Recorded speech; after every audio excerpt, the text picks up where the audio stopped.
यहाँ विचारों से मनुष्य देवता बनता है, विचारों से ही राक्षस हो जाता है।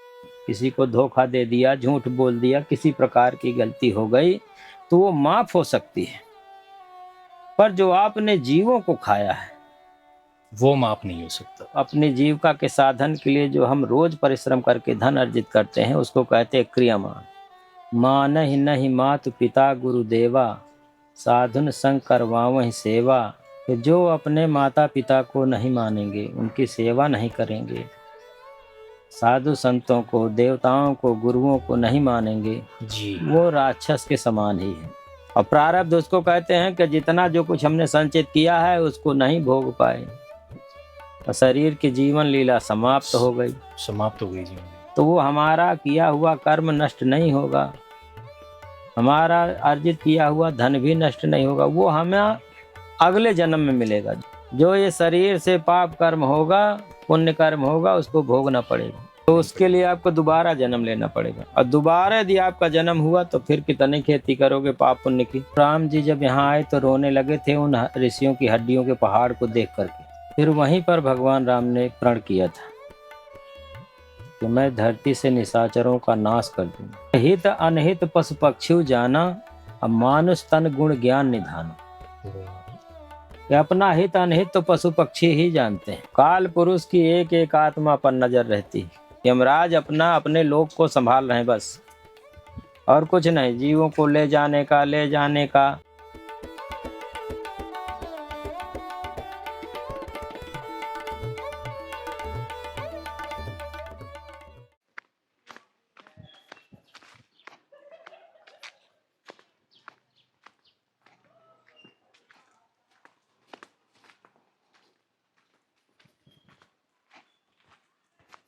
सीताराम दोस्तों, आज हम एक और महात्मा जी के दर्शन कराने जा रहे हैं। आगे ऊपर ये मिट्टी का बड़ा सा टीला है और इसके ऊपर महाराज जी की कुटिया बनी हुई है। बहुत बड़े संत है वो यहाँ के, और मंदाकिनी नदी के किनारे इनकी कुटिया स्थित है। आइए वहां पर चलते हैं। महाराज जी की कुटिया में ऊपर जाने के लिए कुछ इस तरह का रास्ता बना हुआ है।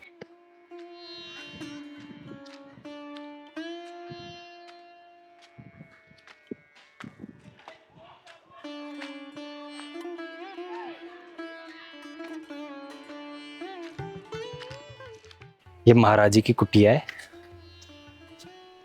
सुंदर कुटिया। ऊपर छप्पर बना हुआ है, बांस और जो जंगल में, जिन्हें हम स्थानीय भाषा में कूचे भी बोलते हैं, उससे छप्पर बांधा गया है।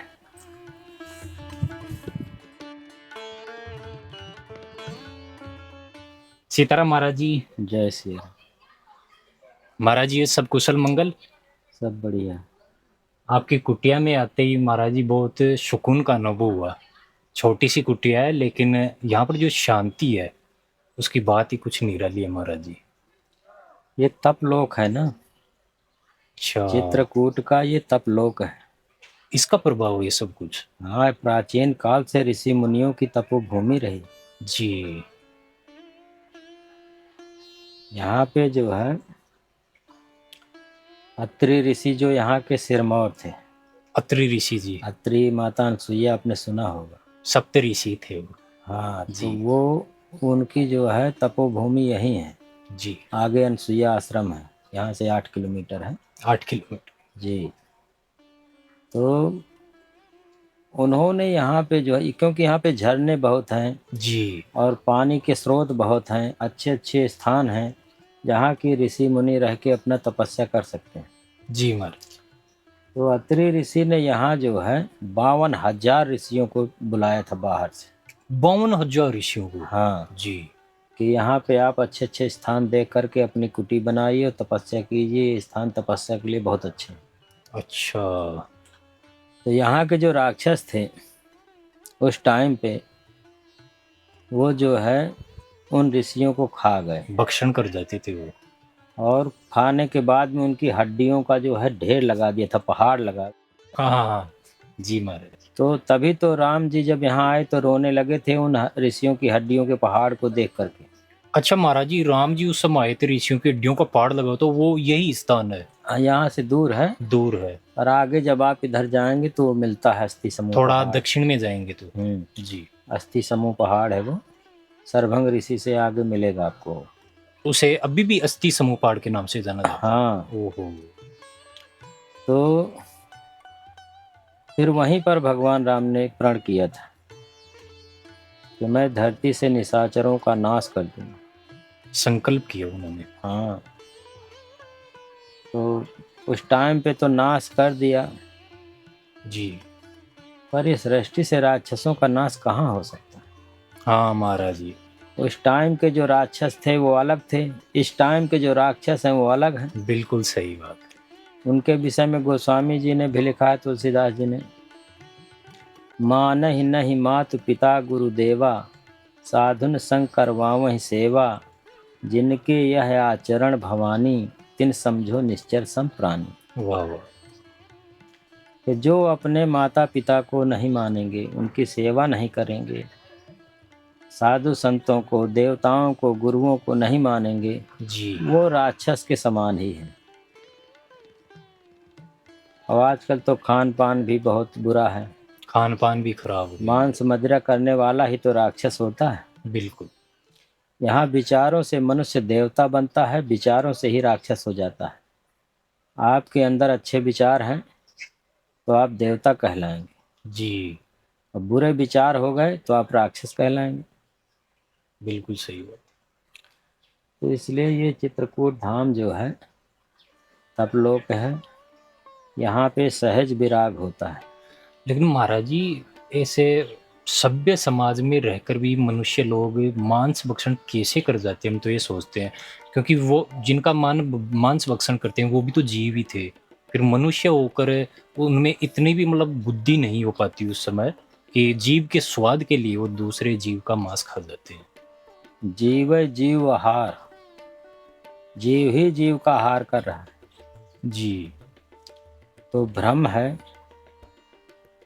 प्रकृति ने कुछ ऐसा बनाया है, उसी के अनुसार ये सब कर रहे हैं।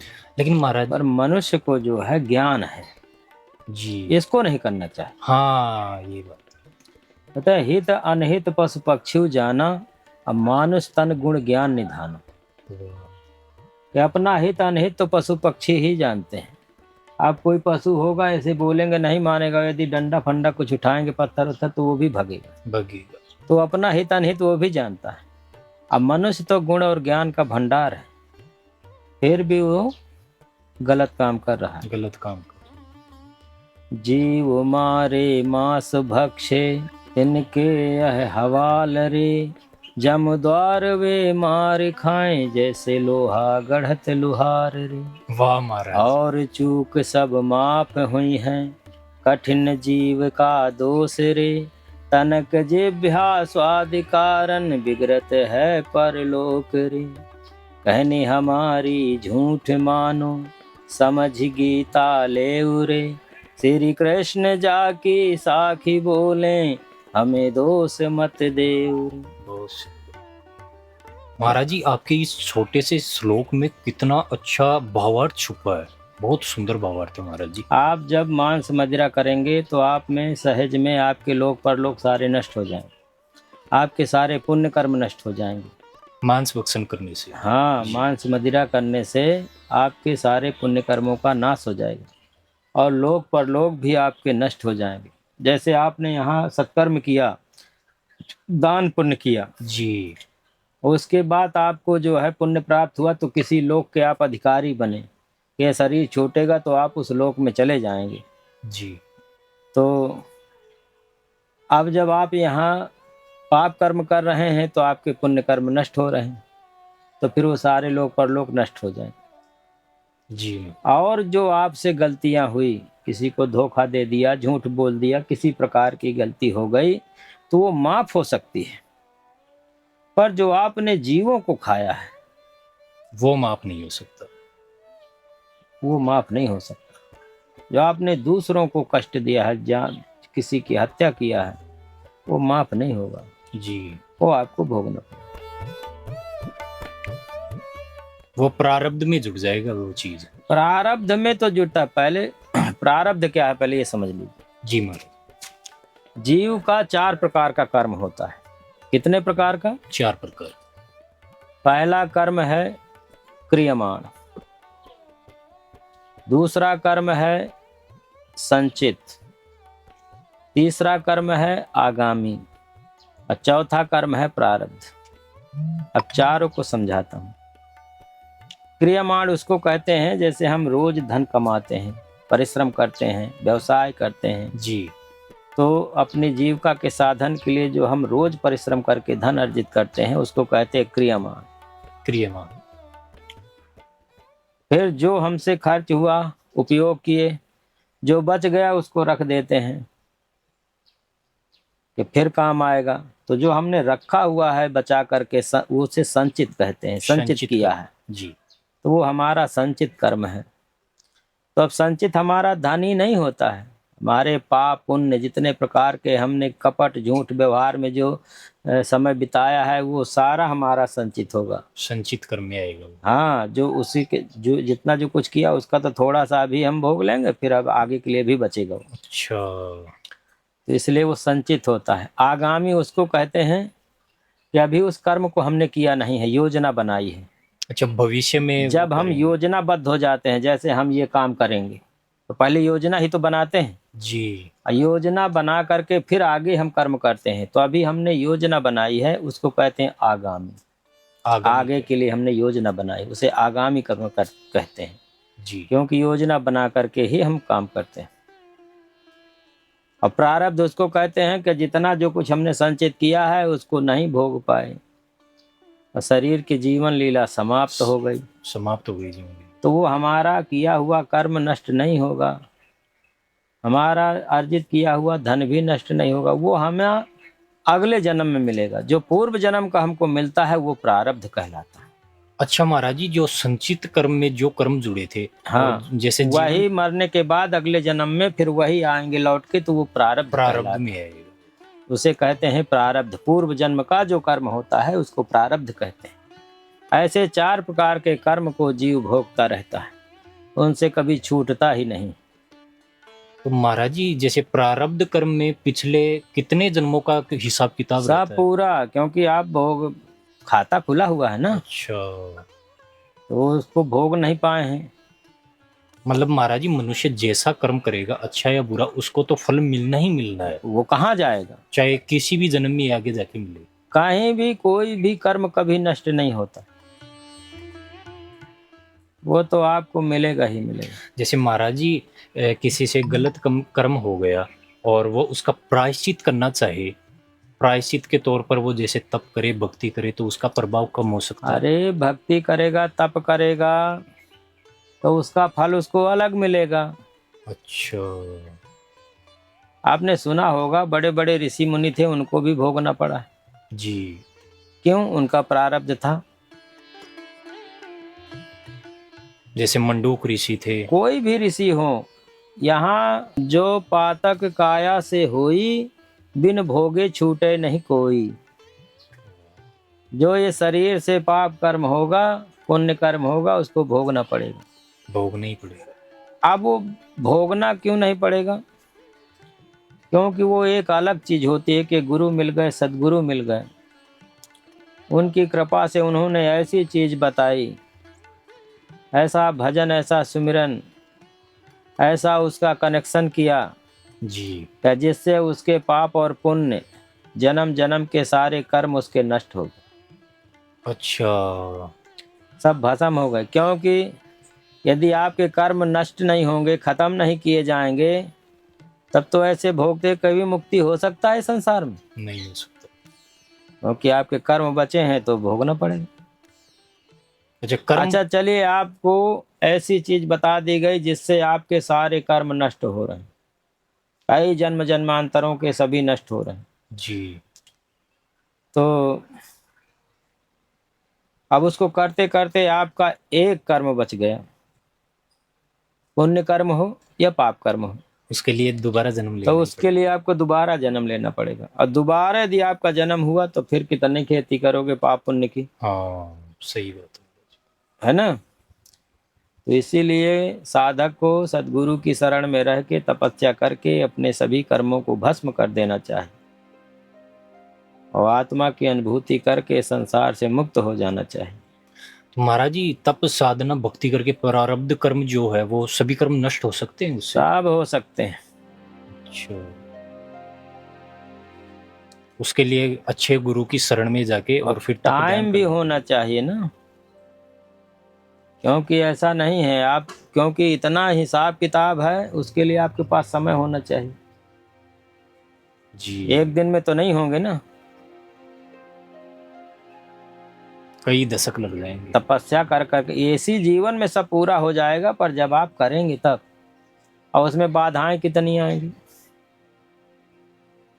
अधिकांश मनुष्य तो कर ही नहीं पाएंगे। बाधाएं बहुत होती हैं ना जी। जब आप ऐसे, तो आप तमाम यज्ञ अनुष्ठान करते रहिए, भजन साधना करते रहिए, संकीर्तन करते रहिए, पुण्य कर्म करते रहिए, परोपकार करते रहिए, परमार्थ करते रहिए, लेकिन कोई समस्या नहीं, क्योंकि ये सब करके आपको स्वर्ग या वैकुंठ मिलेगा। और जब आप यहाँ से मोक्ष की बात करेंगे, मुक्त होने की बात करेंगे जी। कि इस संसार में लौट के नहीं आना है, तब आपको जाने नहीं दिया जाएगा, तब रोक लगेगी, अच्छा। तब माया खड़ी होगी। आप कैसे यहाँ से जा सकते हैं? पद ले लीजिए, मान सम्मान ले लीजिए, धन संपत्ति ले लीजिए, जो आपको जरूरत है सब ले लीजिए, जी। पर रहना आपको यहीं है, क्योंकि यहाँ से आत्माएं चली जाएंगी तो ये प्लाट कौन रखाएगा, कौन रहेगा यहाँ? मुक्त हो जाएंगी तो सही बात है। तो काल पुरुष की एक एक आत्मा पर नजर रहती है, कोई भी जीव हर यहाँ जीव से, पर नजर रहती है। कोई भी जीव यहाँ से नहीं जा सकता, सब भोजन है उसका भाई। जी। काल पुरुष 1 लाख जीव रोज खाता है, 1.25 लाख पैदा करता है। महाराज जी काल पुरुष से जैसा आपने बताया तो स्वतः ही एक प्रसंग याद आ गया कि एक बार जब रावण ने हनुमान जी महाराज जब अवतरित हुए थे, उस समय हनुमान जी महाराज के विषय में रावण ने पता लगाया कि भाई कौन है, छोटे से बालक में इतनी शक्ति कहाँ से है। तो उन्होंने एक ऋषि के पास भी गए, उन्होंने नहीं बताया। ब्रह्मा जी के पास जाने के लिए बोला उन्होंने, फिर ब्रह्मा जी के पास गए, तो ब्रह्मा जी के पास वो गए, उससे पहले नारद जी भी मिले थे, तो उन्होंने रावण को ये परामर्श दिया था कि हनुमान जी के विषय में काल पुरुष बता सकते हैं। तो फिर काल पुरुष से तब तक कोई नहीं मिला था, लेकिन रावण ने काल पुरुष को देख लिया था महाराज जी।